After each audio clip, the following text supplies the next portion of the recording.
madaxweynaha maamulka koonfur galbeed cabdicasiis xasan maxamed laftagareen ayaa la sheegay inuu ka gaabsaday xiriirkii tooska ahaa ee kala dhexeeyey madaxweyne farmaajo oo qoorta kula jira mawjado siyaasadeed oo ka dhashay kiiska igraan tahliil faarax oo ay sarkaal ka tirsan hay-adda nabad sugidda iyo sirdoonka qaranka. madaxweynaha koonfur galbeed waxa uu qayb ka ahaa guddigii ugu horreeyey ee isu taaga kala qabashada madaxweyne farmaajo iyo ra-iisul wasaare roble waxaana ku heliyey dhiggiisa galmudug.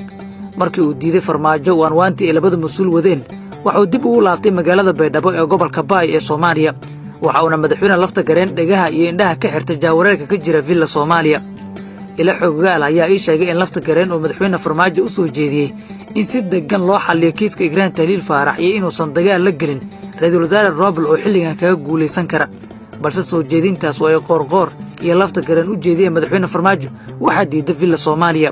xubno xogogaal ah oo ka agdhow villa soomaaliya ayaa ii sheegay in hogaamiyaasha koonfur galbeed iyo galmudug ee farmaajo ugu abaal sheegteen inay dhibanayaal u yihiin eedeen ah inay adeegyaal u yihiin madaxweyne farmaajo islamarkaana uusan tala ka qaadanin go'aanada qaarna uusan kala tashanin. xubno ka tirsan baarlamaanka dowladda federaalka ah ee soomaaliya ee wakhtiga ka dhammaaday islamarkaana laga soo doorto deegaanada koonfur galbeed iyo siyaasiyiinta deegaanada maamulkaas ayaa qaba in laftagareen uu qaatay go'aan 50% ah oo kaga harayo villa soomaaliya oo dagaal ku geysta baydhabo dhammaadka sannadkii 2018. farmaajo iyo laftagareen waxay ahayd markii labaad oo ay isqabtaan sida ay ku soo warramayaan ilo xogogaal ah.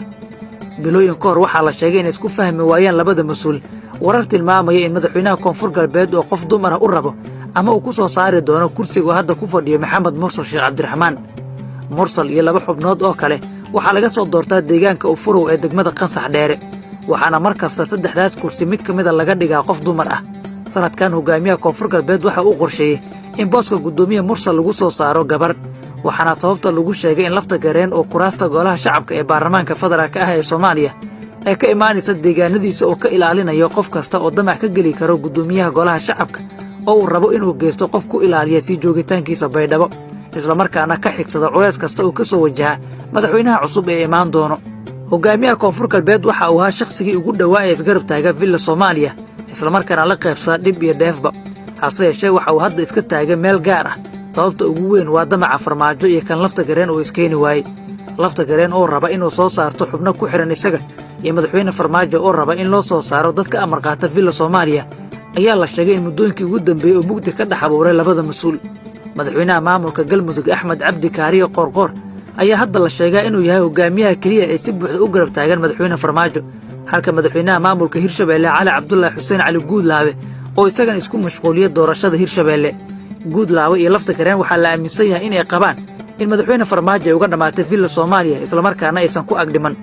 si ay u yareeyaan dadka kaga soo hor jeestay farmaajo dartiis. sidoo kale labada mas-uul waxauu mid kasta ku fakarayaa sida uu deegaankiisa kaga soo saari lahaa xubno baarlamaan oo isaga ku xidhan, halka madaxweyne farmaajo isagana uu qabo damac kale oo gaar ah inay u soo saaraan dad uu isaga wato. waxaana la aaminsan yahay in qodobadaas ay yihiin waxa ugu weyn ee mugdiga ka dhex abuuray labada mas-uul. inkastoo cali guudlaabe uusan weli bannaanka keenin, madaxweyne laftagareen 50% waxaa la aaminsan yahay inuu dib u gurasho sameeyey.